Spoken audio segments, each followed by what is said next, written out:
నమస్తే NCN news కి స్వాగతం. నేను ప్రశాంతి. ముందుగా బులెటిన్లో ముఖ్యాంశాలు. నిడదవోలు నియోజకవర్గ ఉమ్మడి పార్టీల జనసేన అభ్యర్థి కందుల దుర్గేష్ ప్రెస్ మీట్.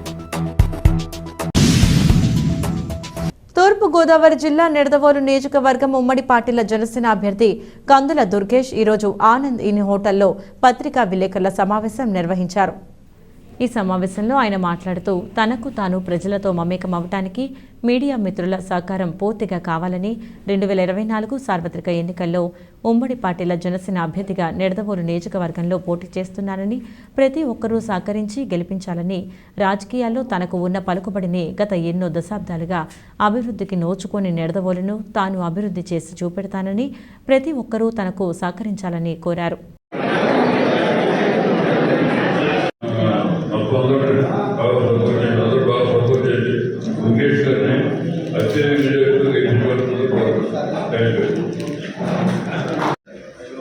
ఈ పత్రికా సమావేశంలో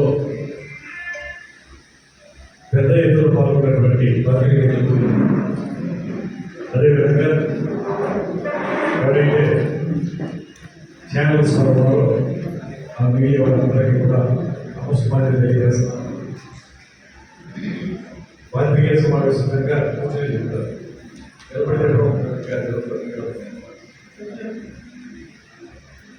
మొట్టమొదటిగా మీ అందరికీ పరిచయం చేసుకుంటూ, నా పేరు కందుల దుర్గేష్. నాకు నిడదవోలు నియోజకవర్గంలో చాలా కాలం పరిచయం ఉంది. రాజమండ్రి పార్లమెంటరీ నియోజకవర్గానికి జనసేన పార్టీ ఇన్ఛార్జిగా వ్యవహరించిన నేపథ్యం, అదేవిధంగా నేను స్టూడెంట్గా ఉన్నప్పటి నుంచి కూడా ఎంఎస్సీ క్యాంపస్లో ఉన్నప్పుడు ఈ నిడదవోలు కొవ్వూరు నియోజకవర్గంలో ఉన్నప్పుడు రాజమండ్రి పార్లమెంట్కి సంబంధించి ప్రచార కార్యక్రమాల్లో, అదేవిధంగా ఇక్కడ పోటీ చేసినటువంటి అనేక మంది అభ్యర్థుల గురించి కానీ, పార్లమెంట్ సభ్యులుగా పోటీ చేసినటువంటి చిట్టూరు రవీంద్ర గారు, ఆ తర్వాత కాలంలో మొదటి అనిల్ కుమార్ గారు 2009లో పోటీ చేసినప్పుడు నిడదవోలు నియోజకవర్గం కూడా మొత్తం అన్ని మండలాల్లో కూడా ఎదురు రావడం జరిగింది. కొత్త నియోజకవర్గాలు వచ్చింది. వీటి ద్వారా నేను ఈ ప్రాంతాల్లో ప్రచార కార్యక్రమాల్లో విరివిగా పాల్గొన్నటువంటి వ్యక్తి. నిడదవోలు నియోజకవర్గం నాకు చిరపరిచితమైనటువంటి నియోజకవర్గం. ముఖ్యంగా నేను రాజకీయాలు ప్రమాదంగా 3 దశాబ్దాలుగా ఉన్నాను కనుక, స్టూడెంట్కి ఉన్నాను కనుక నాకు రాజకీయాలు అనేవి నా ఊపిరి. నేను వ్యాపారం చేయను, రాజకీయాన్ని వ్యాపారంగా అసమాంచం, అదేవిధంగా ఇతర వ్యాపకాలు ఏమి పెట్టుకోను. కేవలం ప్రతిరోజు కూడా నేనున్నటువంటి పార్టీకి సంబంధించి ఆ పార్టీ విధి విధానాలని ప్రజల్లోకి తీసుకెళ్ళడం, తద్వారా కార్యక్రమాలు నిర్వహించుకోవడం, ఈ రకమైనటువంటి దినచర్య నాకు తప్పితే ఇతరత్ర వ్యాపకాన్ని పెట్టుకోవాలి.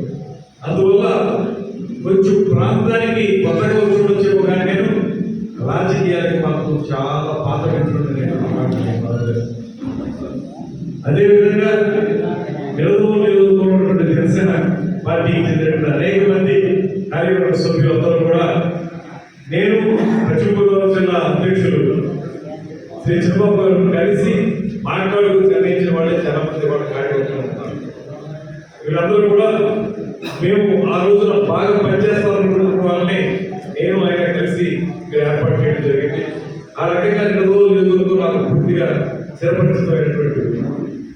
అదేవిధంగా నేను 6 సంవత్సరాల కాలం కాంగ్రెస్ హయాంలో ఎమ్మెల్సీగా పనిచేశాను. ఎమ్మెల్సీగా ఉన్నప్పుడు ఈ ప్రాంతానికి చాలా వచ్చేవాడి. పశ్చిమ గోదావరి జిల్లా కూడా రాజమండ్రి అంటే ఈ 4 ఉన్నది కనుక ఇక్కడికి రావడం, అదేవిధంగా ఈ పక్కనే చెంగారెడ్డిలో మాకు భూములు ఉండడం, వాటిని చూసుకోవడానికి రావడం, ఆ రకంగా పశ్చిమ గోదావరి జిల్లాలో పూర్తి స్థాయి వరంలో ఉన్నటువంటి కుటుంబాన్ని కూడా మనం చేస్తున్నాం. ఇవాళ జనసేన పార్టీ నిడదవోలు నియోజకవర్గం చాలా వెనకబడి ఉందనేటువంటి ఆలోచనతో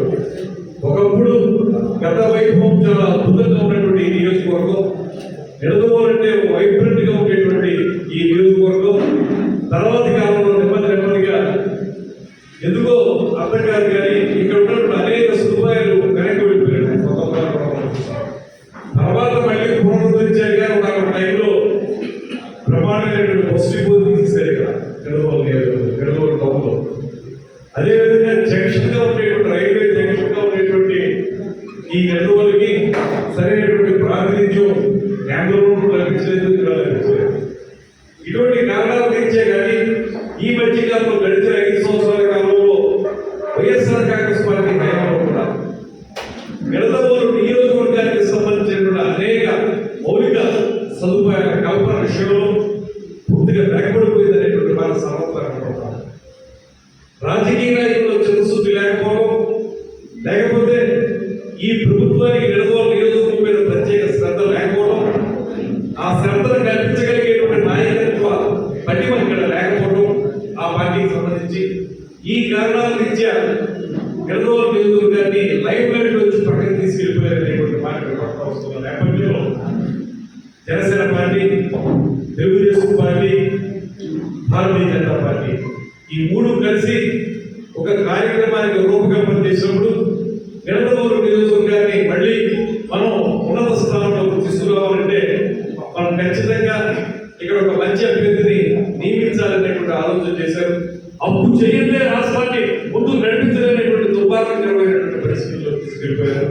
ఈ పరిస్థితుల నుంచి దీన్ని బయట పెట్టాలంటే పైన కింద కూడా ఒకే రకమైన ప్రభుత్వం ఉంటే చాలా బాగుంటుంది. ఆ రకమైన వాతావరణం చాలా కాలం మళ్ళీ 2014లో అప్పుడు జనసేన పార్టీ భాగస్వామ్యం కానీ ఎక్కడ అధికారంలో షేరింగ్ తీసుకోలేదు. ఇవాళ అధికారంలో కూడా షేరింగ్ తీసుకోబోతున్నాం. ఇక్కడ ఈ రాష్ట్రంలో ఖచ్చితంగా అధికారంలోకి వస్తున్నాయి ఈ మూడు పార్టీలు కలయికలో ఉన్నటువంటి ప్రభుత్వం.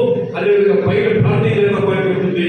ఈ రెండింటి కలయికతోటి అద్భుతమైన ప్రగతి తీసుకురావడానికి కృషి చేసేటువంటి అవకాశం వచ్చినందుకు విద్యులైనటువంటి పార్టీకి కూడా నేను కోరేది మీ విద్యతతోటి అందరికీ మా మాటగా అందరికీ తెలియజేయండి.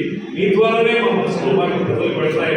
ఆ రకంగా మీకు తెలియజేసి ఖచ్చితంగా జనసేన పార్టీ అభ్యర్థిగా, ఉమ్మడి అభ్యర్థిగా నన్ను గెలిపించడానికి వీలుగా మీ సహకారం కూడా అందించాల్సిందిగా మీతో నన్ను నేను పరిచయం చేసుకోవడానికి, మీతో కలిసి ఒక 4 మాటలు మాట్లాడి నా మనసులో ఏముందో మీకు చెప్పడానికి, నేను బయటవాడిని కాదు మీ వాడిని, మీలో ఒకటే వాళ్ళని చెప్పడానికి ఈ పాత్రికేయ సమావేశాన్ని ఏర్పాటు చేశాం.